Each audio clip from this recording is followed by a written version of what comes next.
All right, class. For Chapter 2, we're going to be dealing with the chapter entitled Simple Ideas, Complex Organizations.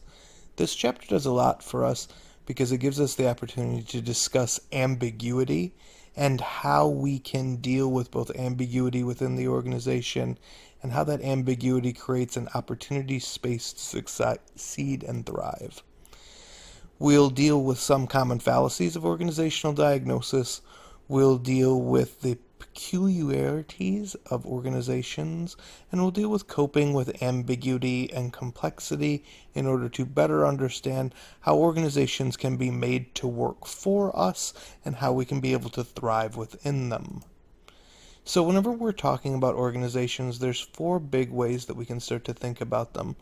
Organizations are complex, surprising, deceptive, and ambiguous. When I say these four things, we dealt a lot with how organizations are complex in the first chapter. That complexity can be through the way that they're structured, through the goals that they seek to achieve. It can be in the way in which they work, both inside and out, to create an end product and the mechanisms that they use in order to achieve that end product. They're surprising also. When I say that organizations are surprising, what I mean is that many of the greatest human achievements are done through the use of organizational structure. It's how we're able to originally traverse railroads. It's how we're able to find ourselves with microtechnology. It's why you can go to a store in Arkansas and buy fruit that's out of season almost any given time during the year through massive organizations that use supply lines that bring that food, that material, those goods, those services that we seek to acquire to the place in which you want to acquire it from. It is the way that it gets from the farm to the meat market and on to the kitchen table that is done surprisingly through organizations and the way that they're put together. Organizations can also be deceptive. There are organizations that are created for one purpose, but achieve many other purposes. And it's through that multi-dimensional approach to what organizations can be that you see some of the greatest weaknesses of organizations. However, what we're going to deal with a lot in this chapter, and what I thought was the most important thing to pull out of it, is how the chapter talks about ambiguity. When we talk about ambiguity, it's a lack of clarity that has to do with how organizations not only function, some of the expectations within them. That ambiguity can come in many forms. It can come in a personalized form in which we are unsure as to what our obligations to the organizations are. Or perhaps we see that ambiguity playing out in what the organization portrays itself as.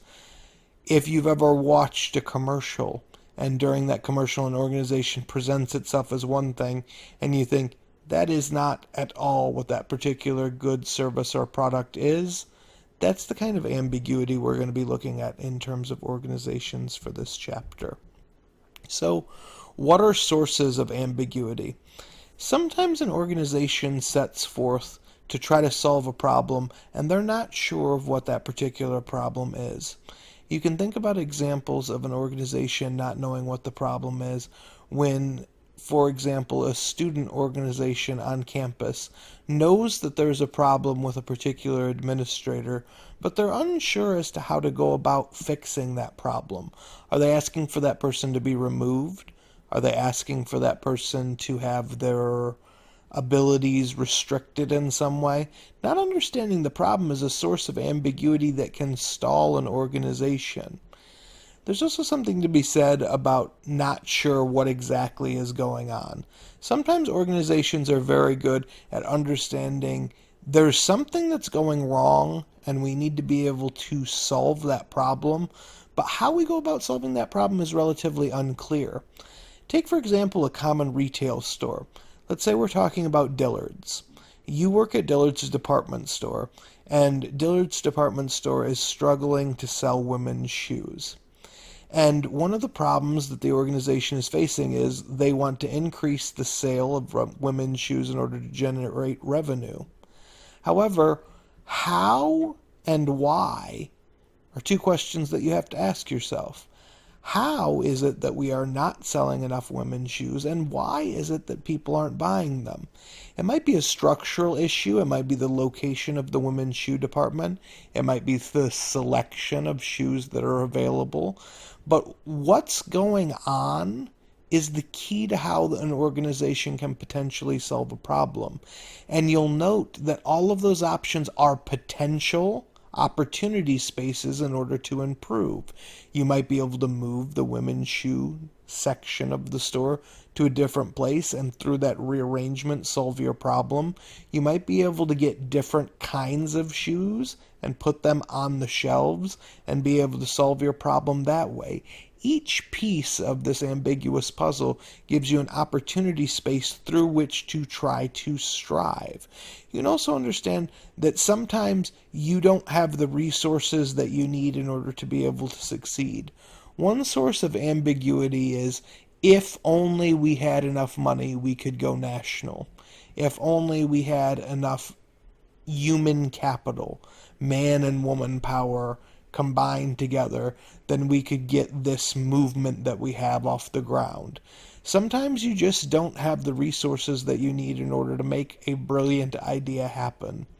If you've ever seen or heard of the show Shark Tank, what it is an opportunity to have a sales pitch given in front of a group of investors that may or may not be willing to back your idea if they find that it's suitable for mass production.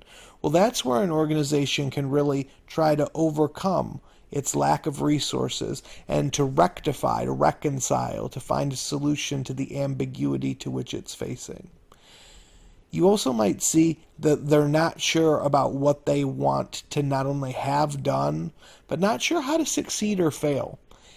We like to think of the world in black and white. We like to think of the world as simple binary choices. But the truth is, if you don't have concrete goals and you're not incredibly specific about that to which you are trying to achieve, it's very hard to decide whether you've succeeded or failed. Organizations often bite off more than they can chew. I spoke in very abstract terms about organizations thus far. We'll get a lot more concrete whenever we get to the sections that actually deal with the frames and how the frames show us different things about organizations. But what I'm trying to do when we're discussing ambiguity here is talk about it in the most abstract sense possible, so that Chapter 1 and Chapter 2 and this getting to a happy medium, a starting point for all of us, is going to be able to show, between all of the obscure knowledge that we gain, the way going forward that will be a touch more direct. So, when we're coping with ambiguity, do you want to conserve or do you want to change? So, the advantages of relying on the existing frames or routines or doing things the way that we've always done them carries with it a certain set of advantages and disadvantages. Change also has its own set of opportunity costs and difficulties, even though change might be the only way to reconcile the ambiguity or to make things better in the first place. So let's talk about both of them. Some of the advantages of relying on your existing routines is you protect the investment of having learned them. One of the things that you can think about is if you have a computer system that has worked for you for years, there might be better computer systems that are more able to do more advanced computing technology.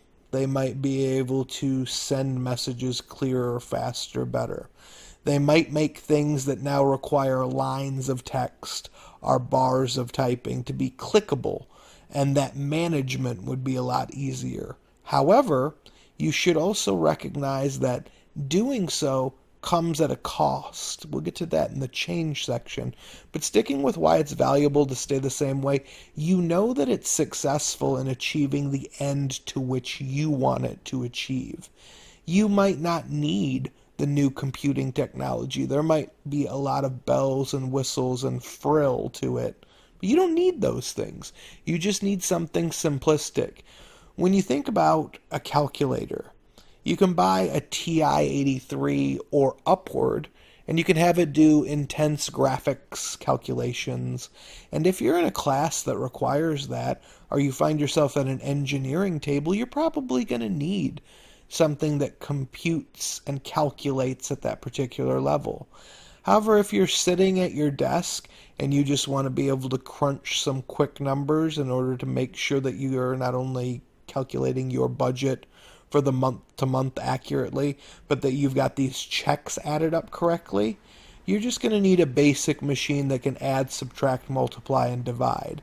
So you wouldn't need to upgrade to have everyone to have these new special calculators because they'd serve you no purpose. So that's what we're talking about when we say that there's an advantage to relying on the systems that you're using now, the methods that you choose to use. Now that was one that was particular to technology, but there's something that is universal about that style of relying on the existing routines of other people. It makes it easier to do the same thing because everyone knows what's going on.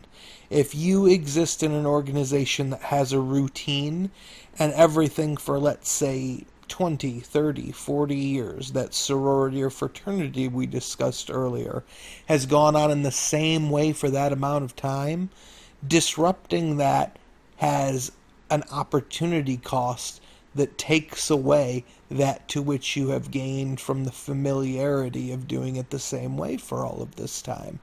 There's a comfort level, an ease, a communal relativity. I can ask Jim or Susan, who's across the way from me, how something is done because everyone knows the same way that it's going to be done and has been taught in the same method. Now, what's the negative to this? What's the disadvantage of relying on routines? Sometimes change is the only way to fix certain problems. Sometimes you need that new computer system.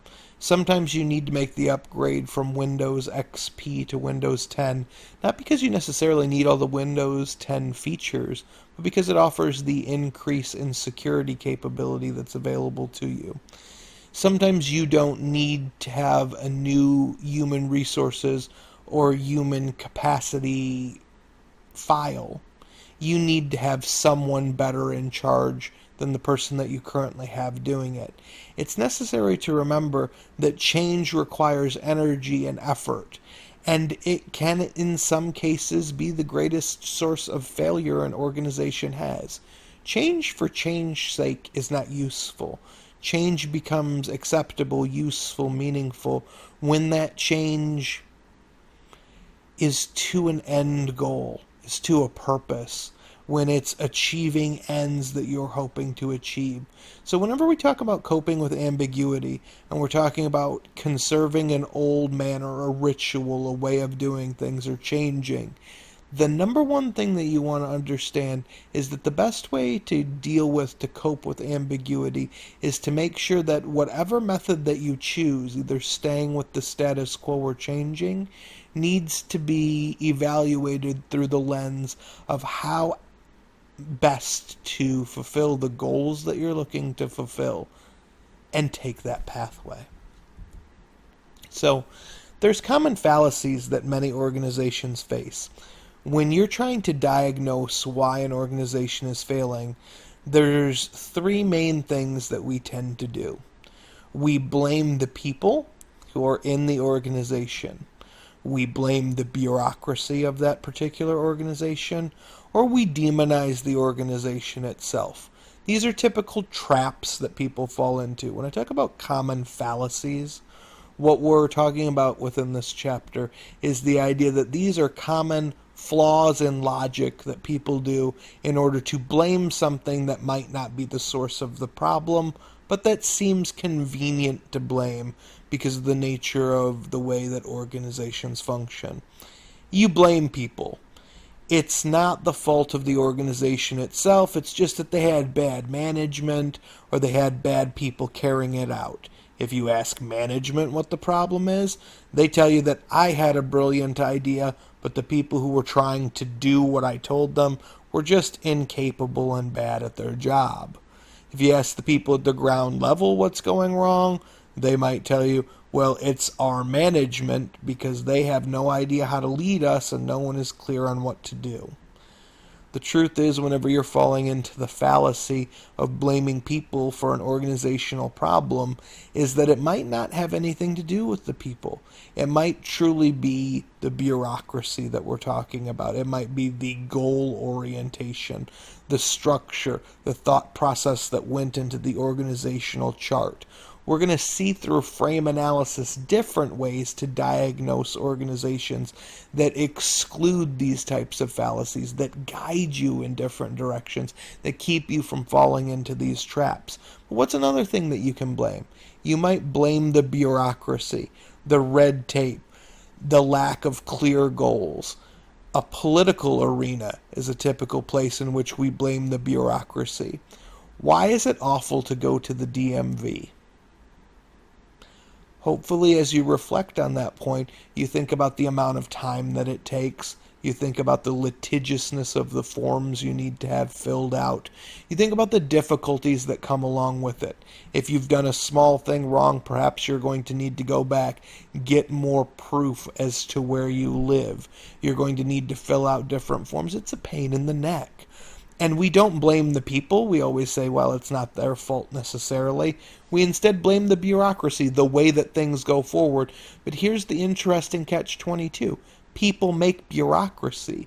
They make the rules. Then the rules govern the people. So you have a chicken and the egg scenario.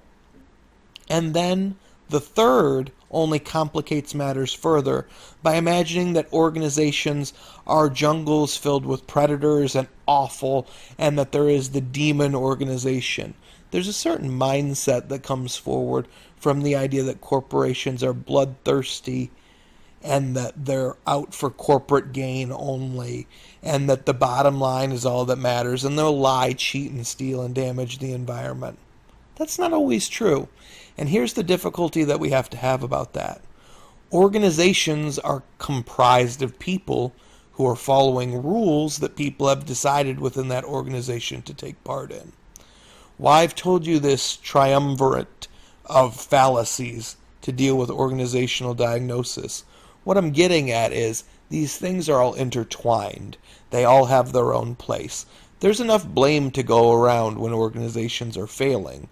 What we're going to learn from the frame's perspective is to how to more concretely, specifically, and directly address failings within organizations and give meaningful ways in which you can offer for them to improve without falling into these traps. So what we've done today is we've talked about ambiguity and complexity. We've dealt with how organizations can be surprising and deceptive. We've talked about how organizations are not only hard to understand, but through a propensity to put their shortcomings into fallacies, commonly three-pronged fallacies, and to blame things, it blocks our way of learning effectively how best to diagnose organizational problems and how to better organizations themselves. We're going to learn that better ideas come from multiple perspectives, and we're going to learn how to enhance our own flexibility and the effectiveness of our ability to exist within an organization and for that organization to only become stronger. So that's what we're going to look at going forward, and we'll talk about it further in Chapter 3. If I were going to be the one who was working on a response to this, I would think about writing about how does ambiguity exist in organizations that you're a part of. Can you talk to me about a job you've had, about being a student, about being a member of a fraternity or sorority where ambiguity took part in the way that things happened? Did it grind to a halt? Did it make things easier? Did it provide an opportunity space? I might do a response paper that had to do with how or why did I fall into the common fallacy of blaming people, of blaming bureaucracy, or of blaming the organization when I faced a problem? How might I have approached that particular problem differently with an organization to better explain it? I might also go, if I was going to write a response paper, and talk a little bit about how in the chapter they have both diagrams and methods for discussing short-term and long-term goals? How does the goal orientation of an organization influence its trajectory? How does it make it stronger? How does it give it purpose? How does it make it better? All those things would provide adequate response papers, and I think that we've talked about enough of them that should tease out your opportunity to hopefully maintain a meaningful discussion section with those. If you have any questions or comments, by all means, email me as always, and I look forward to the continuation of our lessons. Take care.